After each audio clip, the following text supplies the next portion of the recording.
बात कर रहे हैं नारायण साईं की, जो पुलिस के डर से भागे भागे फिर रहे हैं। नारायण साईं को पुलिस तलाश रही है। दिल्ली, हरियाणा और बिहार में छापेमारी हो रही है, लेकिन नारायण साईं कहां हैं ये पता नहीं चल पा रहा है। हालांकि सूरत पुलिस के कमिश्नर का बयान आया है कि नारायण साईं को जल्द ही पकड़ लिया जाएगा, लेकिन हम लगातार बात कर रहे हैं कि आखिर क्यों भाग रहे हैं नारायण साईं और क्यों जरूरत पड़ रही है नारायण साईं को भागने की, जबकि नारायण साईं आसाराम पर लगे आरोपों के बाद जब भी मीडिया के सामने आते थे तो कहते थे कि हम कानून का पालन करेंगे, कानून की मदद करेंगे, लेकिन अब जब आरोप लगे हैं तो भागते फिर रहे हैं। हमारे साथ रेखा अग्रवाल वरिष्ठ वकील हमारे साथ मौजूद हैं स्टूडियो में, उनसे बात करते हैं। रेखा जी, अगर नारायण साईं नोटिस के बावजूद पकड़े पुलिस के सामने पेश नहीं होते हैं, नहीं आते हैं, तो किस तरह की कानूनी कार्रवाई उन पर और आगे होगी और शिकंजा किस तरह से और उन पर कसता जाएगा? देखिए, अगर लुकआउट सर्कुलर इश्यू होने के बाद में भी नारायण साईं पकड़े नहीं जाते हैं तो पुलिस के पास ये पावर है कि वो कोर्ट के अंदर दरखास्त लगाएं और कोर्ट को ये तसल्ली दें कि देखिए हमने उनको ढूंढने की पूरी कोशिश कर ली है, एलओसी के बाद में भी वो हमारी गिरफ्त के अंदर नहीं आ रहे हैं। इसके लिए कोई टाइम ड्यूरेशन है? नहीं, इसके लिए नहीं। वो तो तुरंत लुकआउट सर्कुलर के बाद में जब वो सेटिस्फाइड हो जाते हैं कि ये व्यक्ति हमारे से पकड़ा नहीं जा रहा है, पुलिस कहते हैं कि देखिए हमने एलओसी तो निकाल दिया है परंतु वो हमारी गिरफ्त में नहीं आ रहे हैं, तो ऐसे स्थिति के अंदर जो पुलिस है वो कोर्ट के अंदर ये याचिका पेश कर सकती है, एक दरखास्त दे सकती है कि देखिए हमसे पकड़ा नहीं जा रहा है, ये व्यक्ति भाग जाएगा, हो सकता है कि देश की बाउंड्रीज को क्रॉस करके दूसरे देश में चले जाए, तो आप इसके खिलाफ, क्योंकि हमें वारंट एग्जीक्यूट करना है उनके ऊपर, तो आप सेक्शन 82 का प्रोक्लेमेशन अनाउंस करने का हमें ये टाइम दीजिए। तो वो प्रोक्लेमेशन एक तरह की घोषणा पत्र होता है जो अखबार के अंदर भी छपता है, जहां पे नारायण साईं रहते हैं, ज्यादातर उनका जिसको कहते हैं ना ऑर्डिनरीली रेजिडेंस है, जो उनका स्थान है रहने का, उनके दरवाजे के बाहर, उनके शहर के बाहर, उनके गांव के बाहर, जहां पर भी वो रहते हैं, और अखबार के अंदर और कोर्ट के दरवाजे के ऊपर ये लगाया जाता है। एक पब्लिक नोटिस की तरह एक तरह की चेतावनी दी जाती है कि देखिए अगर आप नहीं हमारे सामने पेश होते 30 दिन के अंदर अंदर, ये प्रोक्लेमेशन की जो मियाद होती है वो 30 दिन की होती है कि आपको 30 दिन का समय दिया जा रहा है, आप कृपया करके कानून के सामने आइए। अगर उस 30 दिन की मियाद, जिसको हम कहते हैं कि 82 की प्रोसीडिंग से पूरी हो गई, उसके बाद भी अगर वो नहीं आते हैं तो सेक्शन 83 सीआरपीसी के तहत उनकी जो सारी संपत्ति है उसको अटैच कर लिया जाता है, उसको जब्त कर लिया जाता है और वो सरकारी प्रॉपर्टी बन जाती है। आपने सुना किस तरीके से अगर 30 दिन के अंदर वो पेश नहीं होते हैं तो उनकी संपत्ति भी जब्त की जा सकती है।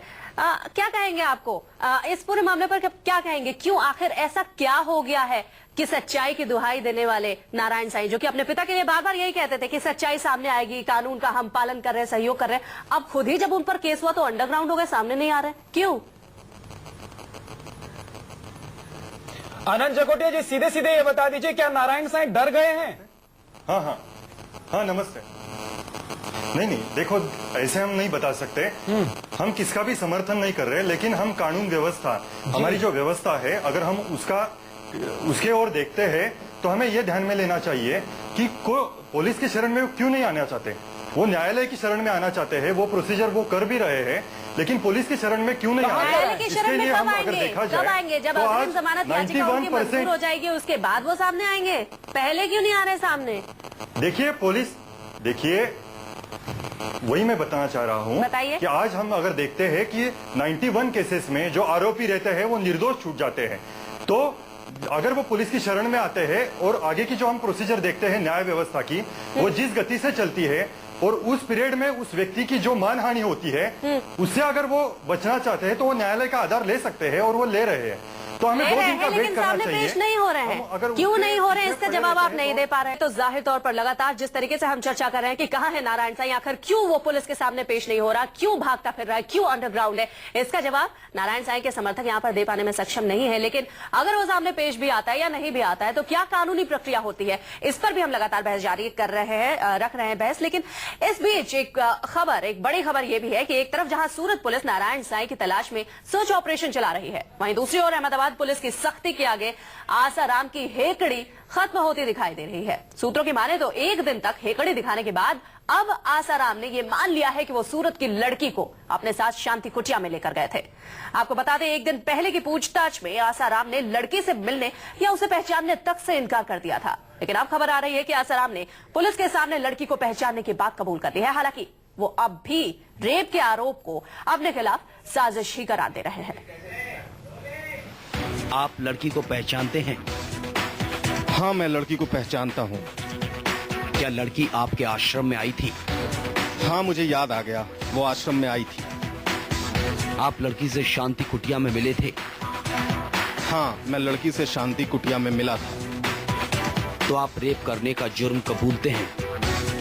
नहीं, ये आरोप मेरे खिलाफ साजिश है। तो हम दिखा रहे थे कि पुलिस की पूछताछ में आसाराम ने क्या कुछ कहा।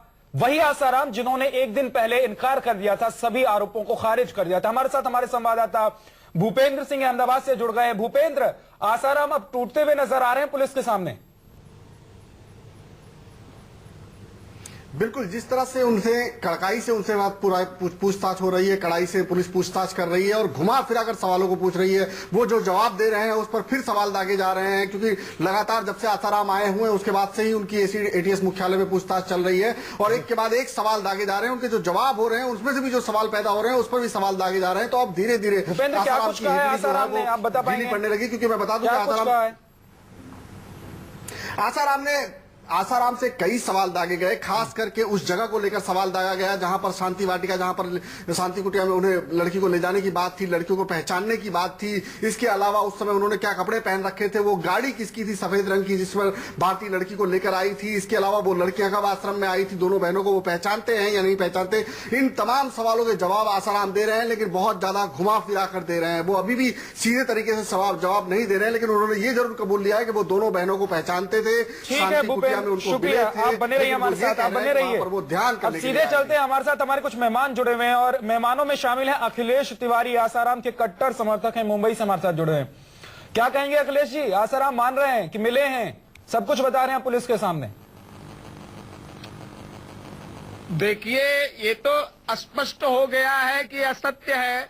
क्या पुलिस ने पत्रकारों के समक्ष पूछताछ शुरू किया है? क्या पुलिस ने जानकारी दी है? पुलिस को राइट है इस प्रकार से सार्वजनिक करने का? पुलिस ने जानकारी दी है। पुलिस, मेरी बात सुनिए, कहिए। पुलिस ने जानकारी दी है तो उस पर अभी विश्वास नहीं किया जा सकता। किस पर विश्वास करेंगे आप? आसाराम पर विश्वास करेंगे, नारायण साईं पर विश्वास करेंगे? और बाकी पूरी दुनिया झूठ बोलती है, बाकी पूरी दुनिया जो कहती है वो गलत होता है। झूठ नहीं, स्पष्टता इसमें पूर्ण रूप से षड्यंत्र नजर आ रहा है। जिस प्रकार से मीडिया तिल का तार बना रही है, ये हर लोग समझ रहे हैं। मीडिया जिम्मेदार है, हमेशा आपके पास बस एक यही फील है कि मीडिया हर चीज की जिम्मेदार है। चलिए, अगर आसाराम खुद भी मान लेते हैं या नारायण साईं खुद भी मान लेते हैं अखिलेश जी कि उन्होंने ये जुर्म किया है या फिर सब चीजों को कबूल है, तो हम ये बात रखने दीजिए। आप लोग आधा बात क्यों काट देती हैं? बोलिए। षड्यंत्र पूर्ण रूप से है। कैसा आप षड्यंत्र? जिस प्रकार से सारे वकील जानते हैं कि ये एक वकील हमारे साथ भी बैठी है, किस तरीके का षड्यंत्र? आपने वकीलों की बात की, रेखा जी हमारे साथ मौजूद हैं। रेखा जी का सही कह रहे, उन्होंने तथ्य जो है, कानून है, उसका व्याख्यान उन्होंने स्पष्टता दिया है। हमारे आदरणीय गौतम जी ने भी धर्म की जो उपलब्धि है सत्य कहा है।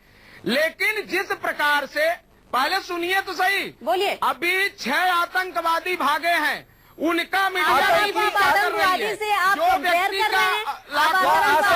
आसाराम और आतंकियों में फर्क नहीं है। अखिलेश जी क्या कह रहे हैं आप? आसाराम और आतंकियों में फर्क नहीं है, नारायण साईं और आतंकियों में फर्क नहीं है। क्या नारायण साईं भी आतंकियों की तरह भागे और छिपे पुलिस से बचकर, क्या वो देश छोड़कर भाग जाए जिस तरह से उनके नेपाल सामने आ रही है? कई हजार आप ये मानते हैं? क्या आप ये कह रहे हैं कि आसाराम, आपका अधिकार है? क्या आप ये कह रहे हैं कि आसाराम और नारायण साईं पर ही नहीं चल रहे हैं? आप लोग स्वयं की लक्ष्मण रेखा लांग रहे हैं।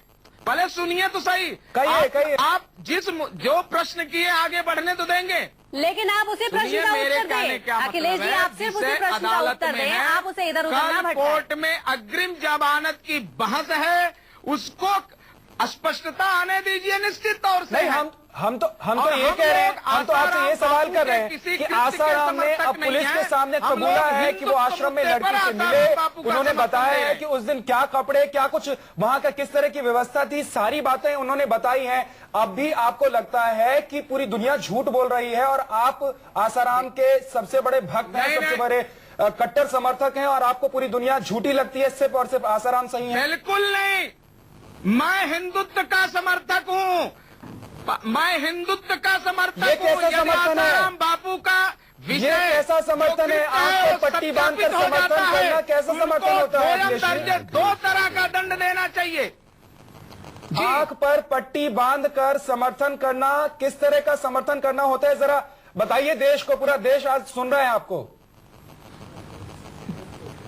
बंधु, मैं ये कह रहा हूं कि जब तक विषय सत्यापित नहीं हो जाता, न्यायालय सत्य नहीं कर देता है, तो हम लोग अगर किसी को आरोप सिद्ध कर देवे या मीडिया में हम आरोप सिद्ध नहीं कर रहे हैं। हम जो आरोप है उस पर बात कर रहे हैं और हम वो बात कर रहे हैं जो आसाराम ने पुलिस के सामने कबूली है।